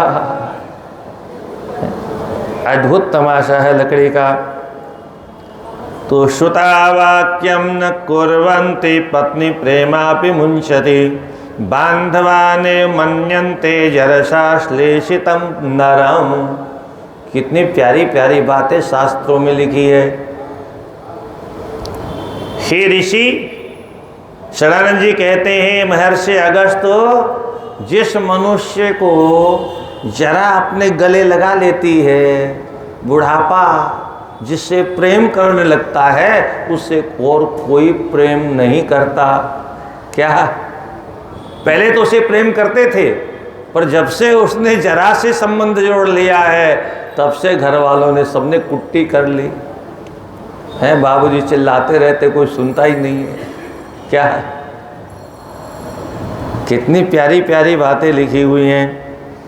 श्रुता वाक्यम न कुर्वन्ति, बेटा बेटी बात नहीं करते, फुर्सत नहीं है उनको। पत्नी प्रेमापि मुंचति, वो भी पोता पोती में लगी हुई है, उसको भी फुर्सत नहीं है। और आजकल तो मोबाइल ही बहुत हो गया उसी के पीछे पड़े रहते हैं। बांधवा नेव मन्यन्ते, अब बंधु बांधव भी बुढ़े के पास कोई मिलने नहीं आता है। जरसा श्लेषितम नरम, वृद्धावस्था ने जिसको आलिंगन में ले लिया उसकी ये दुर्दशा होती है, ऐसा अपमान होता है। आश्लिष्ट जरिया दृष्ट्वा पर्योषित विशंकिता। कोई बहुत सुंदर व्यक्ति रहा हो, तमाम लोग देवियां उसको देख करके प्रसन्न होती हों, पर बुढ़ापा देख करके अब सब उससे किनारा कर लेते हैं। भवेत परांगमुखी नित्यम प्रणयन्यापि कामिनी, जो बहुत प्रेम करने वालियां थी वो भी उससे अब दूरी करने लग जाती हैं। न जरा सदृशो व्याधि, आहा, रोग तो बहुत होते हैं, पर बुढ़ापे जैसा कोई रोग नहीं होता है। और रोग तो दवा ववा से पिंड छोड़ भी देते हैं, पर ये बुढ़ापा वाला रोग जब घुस जाता है तो दवाओं से जाता नहीं है। टॉनिक चाहे जितने पी लो कोई फर्क नहीं पड़ता है, सर्जरी चाहे जितने करवा लो। हाँ, पैसा है तो क्या करें, किसी को दे तो सकते नहीं। वो प्लास्टिक सर्जरी करके अपने को ऐसा बना लो ताकि यम के दूत भ्रमित होके चले जाएं, बोले तो जवान है अभी। क्या? अरे उनके पास में उम्र की लिस्ट है भाई, वो लिस्ट लेके चलते, ऐसे नहीं चलते। जिसका निमंत्रण पत्र होता है उसी के यहाँ दस्तक देते हैं, सब जगह नहीं आते। नो न जरा सदृशो व्याधि न दुखम जरया समो, बुढ़ापे के समान कोई दूसरा दुख नहीं है। और तब लोग क्या कहते हैं, अब तो शरीर ही बैरी हो गया, शरीर दुश्मन हो जाता है बुढ़ापे में, है? बहुत मेहनत करने के बाद में भी जब कोई पानी देने वाला नहीं होता है और पानी के लिए जब तरसना पड़ता है, तब बुढ़ापे को लोग बहुत कोसते हैं और तब कहते हैं, हे भगवान अब तो उठा लो। कोई सुनता ही नहीं घर में, अब तो उठा लो। अच्छा, ये जो अब तो उठा लो ऐसा जो कहते हैं लोग, क्या सचमुच में सच है क्या? ये बिल्कुल सच नहीं है। अब तो उठा लो, अब तो उठा लो, ये जो लोग खुद कहते हैं, यही बात अगर गलती से बहू के मुख से निकल जाए, हे भगवान गजब हो जाएगा। क्या बहू बेटा कह दे अब तो आप जी मर जाओ तो अच्छा है, फिर कितना सुनाएगा, है? ऊपर से हम चाहते कहते हैं, हे भगवान उठा लो, हे भगवान उठा लो, मेरे बराबर के सब चले गए, और हमसे कोई दूसरा कह दे उसको हम सहन नहीं करते। इससे सिद्ध क्या हुआ, हम मरना चाहते ही नहीं। अच्छा, हम मरना नहीं चाहते, इसका कारण क्या है? इसका सीधा सीधा कारण है, हम मरने वाले हैं ही नहीं। क्या हम मरने वाले तत्व नहीं है? ईश्वर अंश जीव अविनाशी, चेतन अमल सहज सुख राशि। हम मरने वाले नहीं हैं। ये तो हमको भ्रम हो गया, सुनते सुनते सुनते सुनते अज्ञान के कारण हमने अपने आप को मरने वाला मान लिया। न तो हमारा जन्म हुआ, न हमारी मृत्यु होने वाली है। शरीर का जन्म होता है, शरीर बड़ा और छोटा होता है, शरीर जवान और बुढ़ा होता है। आत्मा न जवान होती है, न वृद्ध होती है। आत्मा न बीमार होती है, न स्वस्थ होती है। आत्मा तो सदा एक रस रहती है। आत्मा तो अजर अमर है। ईश्वर अंश जीव अविनाशी, ये अविनाशी है। गीता में भी भगवान इसी बात को कहते हैं, ममेवांशो जीवलोके जीवभूत सनातन। ये जीव सनातन है। कितना सनातन है? बोले जितने परमात्मा सनातन। कितना पुराना है? बोले जितने पुराने परमात्मा उतने पुराने हम हैं। एक क्षण के छोटे बड़े नहीं। बस अंतर क्या है, हम इस नाशवान संसार से चिपक जाते हैं। सो माया बस भयो गुसाई, नाचहि नट मरकट की नाई। वो जो ईश्वर अंश जीव अविनाशी था, वो नाशवान संसार, ये नाशवान मकान मेरा, ये दुकान मेरी है, कारखाना मेरा है, ये सोने की ईंट मेरी है, ये गड्डियाँ मेरी है। ये नाशवान पदार्थों को अपना मानते मानते मानते मानते मानते मानते इनसे ऐसा तादाद में हो गया कि अपने आप को भी नाशवान मानने लग गया। अगर इन नाशवान पदार्थों को हमने अपना न माना होता तो अपने आप के स्वरूप में हम सदा अवस्थित रहते और कभी भी मरने का डर हमें सताता ही नहीं, क्योंकि मौत आएगी तो शरीर को मारेगी। आत्मा तो कपड़े बदलती है। आत्मा तो वंशांश जीर्णानि यथा विहाय नवानि गृह्णाति नरो पराणि। जैसे पुराने वस्त्र को छोड़ करके मनुष्य नए कपड़े पहन लेता है, ऐसे ये वस्त्र जब जीर्ण शीर्ण हो जाता है तो आत्मा इसका त्याग करके कोई नया खोलिया पहन लेती है, गाय भैंस की खोली में चली जाती है, इसका त्याग कर देती है। जीवात्मा तो अजर अमर है। और चूंकि हम जानते हैं अपने स्वरूप को, पर अज्ञानवश हमें पूरा ज्ञान नहीं है, इसलिए अज्ञानवश अपने आप को मृत्यु का गुलाम मान के जीते हैं और मृत्यु से डरते हैं। शास्त्र कहता है मृत्यु से डरने की जरूरत नहीं। फिर क्या करना चाहिए? बोले मृत्यु का श्रृंगार करो। क्या? मृत्यु का श्रृंगार करना चाहिए हमको। पूजा से, पाठ से, जप से, तप से, साधना से, आराधना से, भजन से, पूजन से, यजन से, वंदन से, नमन से, स्तमन से उस मृत्यु का श्रृंगार करो। अर्थात अपनी जीवात्मा का इतना सुंदर श्रृंगार करो कि यमराज भी देख के खुश हो जाए और यमराज भी अपने आप को धर्मराज के रूप में अवस्थापित कर ले, अथवा यमराज की आने की हिम्मत ही नहीं पड़े और भगवान के पार्षद हमें लेने आए, ऐसा अपने जीवन में अभ्यास कर ले। तो आलिष्ट जरिया दृष्ट्वा प्रयोशिर्विसंकिता भवेत् परामुखी नित्यम प्रणिन्य अपि कामिनी न जरा सदृशो व्याधि न दुखम जरिया समम कार्यत्री अपमानस्य जरेव मरणम नृणाम। ये बुढ़ापा बहुत अपमान करवाता है। न जीयते यथा काल तपसा योग युक्ति भी यथा चिरेन कालेन काशे वाशार्विजीयते। तपस्या के द्वारा, योग के द्वारा, नाना प्रकार की युक्तियों के द्वारा काल पर हम वैसा विजय प्राप्त नहीं कर सकते यथा चिरेन कालेन काशी वासाद विजीयते। जैसे चिरकाल से काशी में वास करके हम काल पर विजय प्राप्त कर सकते हैं, ऐसी विजय प्राप्त करने की दूसरी कोई विधि नहीं। बिना यज्ञ बिना दानिर बिना व्रत जपादि भी बिना अति पुण्य संभारे कह काशिम प्राप्त मीहते।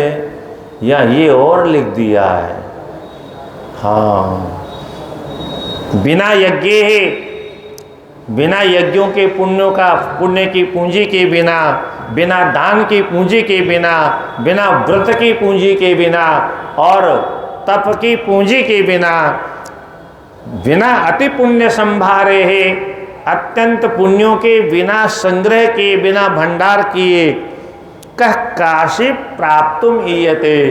काशी को कौन प्राप्त कर सकता है? इससे ये भी सिद्ध होता है हम कहीं भी रहें, जीवन में पुण्य का अर्जन करते रहना चाहिए। काशी में मुक्ति होगी, ये भोले बाबा की कृपा का प्रसाद है, पर इसका मतलब ये नहीं कि हम अपराध करें। हैं?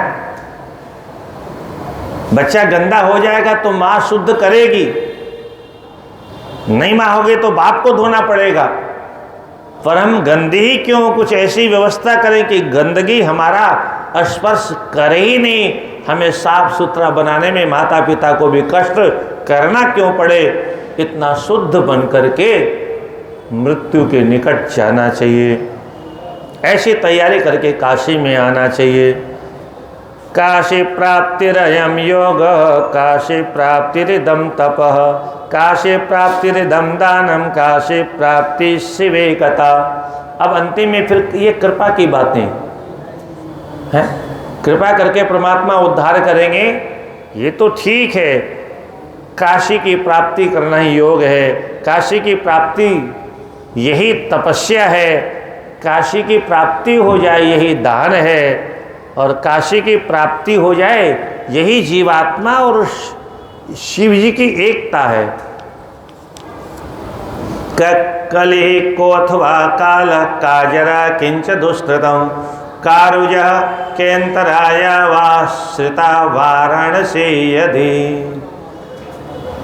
कलि कौन होता है, अथवा काल कौन होता है, अथवा जरा बुढ़ापा अथवा दुष्कृत अपराध कौन होता है, कारुजा के अंतराया बीमारियां कौन होती हैं और विघ्न क्या होते हैं। काश्रिता वाराणसी यदि, अगर वाराणसी का आश्रय ले लिया है तो सब व्यर्थ हैं, किसी का कोई अस्तित्व नहीं। कलिस्तावनेव बाधित कालस्तांश जिघांसति।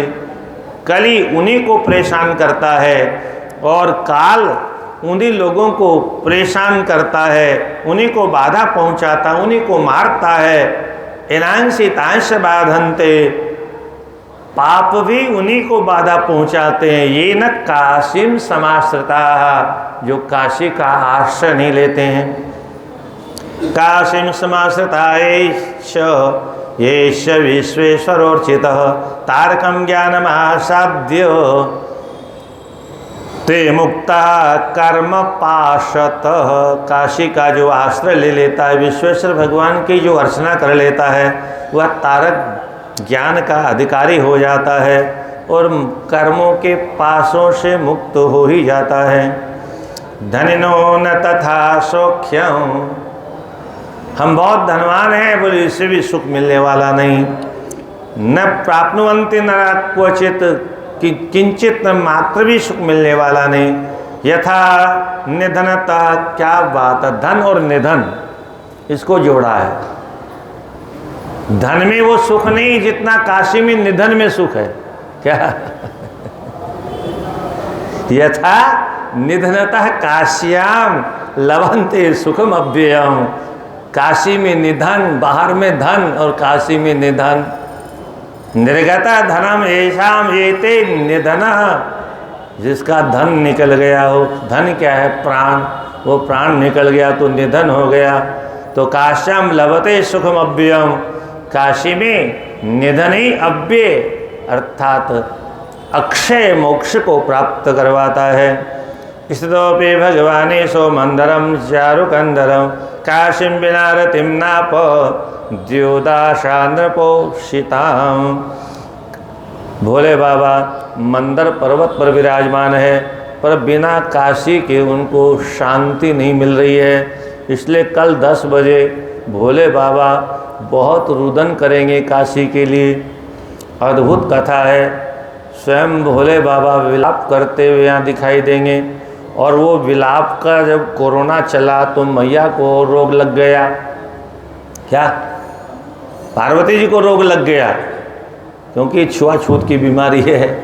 तो उन्होंने भी कहा आप ना जल्दी चलो, जल्दी चलो। बोले कैसे चलूं? तुमको तो मालूम है किसी दूसरे की नगरी में मैं रहता नहीं हूँ। तो ये कल 10 बजे से हम आप कथन और श्रवण का सौभाग्य प्राप्त करेंगे। हर हर महा